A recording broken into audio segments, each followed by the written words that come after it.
প্রিয় ভিউয়ার্স, আসসালামু আলাইকুম। হজরত শেখ সাদী রহমতুল্লাহি আলাইহি তার ভ্রমণকালে বহু মানুষের জীবন কাছ থেকে পর্যবেক্ষণ করেছেন। একবার তিনি এক ধনাঢ্য ব্যক্তির আতিথেয়তা গ্রহণ করেন। লোকটি ছিল অত্যন্ত ধনী এবং তার প্রাসাদ ছিল ঐশ্বর্যে ভরপুর, কিন্তু সে ছিল কিছুটা অহংকারী এবং আল্লাহর নেয়ামতের জন্য কৃতজ্ঞতা প্রকাশে কৃপণ। সে প্রায়ই তার সম্পদের বড়াই করত। একদিনের ভোজ শেষে লোকটি শেখ সাদী রহমতুল্লাহি আলাইহিকে তার বিশাল ঐশ্বর্য দেখানোর সময় বলল, শায়েক, দেখুন, আল্লাহ আমাকে দুনিয়ার কত নেয়ামত দান করেছেন। আমার কাছে এমন কোনো ধনসম্পদ নেই যা আমি চাইনি এবং পাইনি। আমার জীবন কত সুখের। শেখ সাদী রহমতুল্লাহি আলাইহি নীরবে তার কথা শুনলেন, কিন্তু কোনো মন্তব্য করলেন না। তিনি বুঝতে পারলেন লোকটির অন্তরে আল্লাহর নেয়ামত পাওয়ার অহংকার রয়েছে, কিন্তু সেই নেয়ামতগুলোর জন্য প্রকৃত কৃতজ্ঞতা বা শুকরিয়া নেই। কিছুক্ষণ পর লোকটি তৃষ্ণার্ত হয়ে এক গ্লাস ঠান্ডা পানি চাইল। কর্মচারী গ্লাসে করে পরিষ্কার ঠান্ডা পানি নিয়ে এলো। লোকটি গ্লাসে মুখ দিয়ে সবেমাত্র পানি পান করতে শুরু করেছে, এমন সময় শেখ সাদী রহমতুল্লাহি আলাইহি তাকে থামিয়ে দিলেন। শেখ সাদী রহমতুল্লাহি আলাইহি জিজ্ঞেস করলেন, হে বন্ধু, আমি তোমাকে একটি প্রশ্ন করতে চাই। তুমি যদি এই পানি পান করতে না পারো, আর তোমার জীবনের অস্তিত্ব নির্ভর করে এই এক ঢোক পানির উপর, তখন তুমি কি করবে? তুমি এই এক ঢোক পানির জন্য কত সম্পদ দিতে রাজি হবে? ধনী লোকটি এক মুহূর্ত চিন্তা করল। সে দেখল তার গলায় যেন পানি আটকে যাচ্ছে এবং সে নিঃশ্বাস নিতে পারছে না। জীবনের অস্তিত্বের কাছে তার সমস্ত সম্পদ তুচ্ছ মনে হল।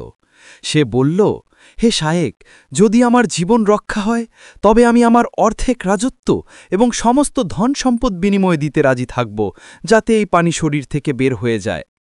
তখন হজরত শেখ সাদী রহমতুল্লাহি আলাইহি এক গভীর উপদেশ দিলেন। তিনি বললেন, দেখো হে বন্ধু, তোমার পুরো রাজত্ব এবং সমস্ত সম্পদ এই দুনিয়ার কাছে কিছুই না, কারণ তোমার পুরো রাজত্ব তুমি দিতে রাজি হয়েছিলে কেবল এক ঢোক পানি পান করা এবং সেই পানি শরীর থেকে বের করে দেওয়ার বিনিময়ে।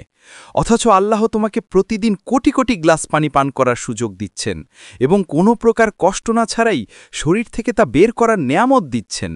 তবুও তুমি আল্লাহর এই নেয়ামতগুলোর জন্য কৃতজ্ঞতা প্রকাশ না করে কেবলমাত্র নিজের ধন সম্পদের অহংকার করছ।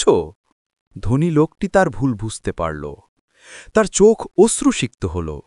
সে আল্লাহর নেয়ামতের প্রকৃত মূল্য এবং নিজের অহংকারের মাত্রা উপলব্ধি করতে পারল। সেই দিন থেকে সে তার অহংকার ত্যাগ করে আল্লাহর দরবারে গভীরভাবে কৃতজ্ঞতা প্রকাশ করতে শুরু করল এবং তার সম্পদকে আল্লাহর পথে খরচ করতে শুরু করল। প্রিয় ভিউয়ার্স, হজরত শেখ সাদী রহমতুল্লাহি আলাইহির এই গল্প আমাদের এক মূল্যবান শিক্ষা দেয়। আল্লাহর নেয়ামতগুলো এতই অগণিত এবং মূল্যবান যে আমরা আমাদের সমস্ত সম্পদ দিয়েও তার মূল্য পরিশোধ করতে পারব না। জীবনের প্রতিটি নিঃশ্বাস, প্রতিটি ঢোক পানি হল আল্লাহর পক্ষ থেকে এক বিশাল নেয়ামত। কৃতজ্ঞতা বা শুকরিয়া হল সেই নেয়ামতকে ধরে রাখার একমাত্র চাবি। আল্লাহ আমাদের তার অগণিত নেয়ামতের জন্য সর্বদা শুকরিয়া আদায় করার তৌফিক দিন। আমিন। এই ধরনের শিক্ষামূলক ইসলামিক গল্প শুনতে এবং জানতে আমাদের চ্যানেলটি সাবস্ক্রাইব করুন এবং ভিডিওটি আপনার বন্ধু ও পরিবারের সাথে শেয়ার করুন। আপনার একটি শেয়ার হয়তো অন্য কারো জীবন পরিবর্তনে সাহায্য করতে পারে। আজকের মতো এই পর্যন্তই। ভালো থাকবেন, সুস্থ থাকবেন। আল্লাহ হাফেজ।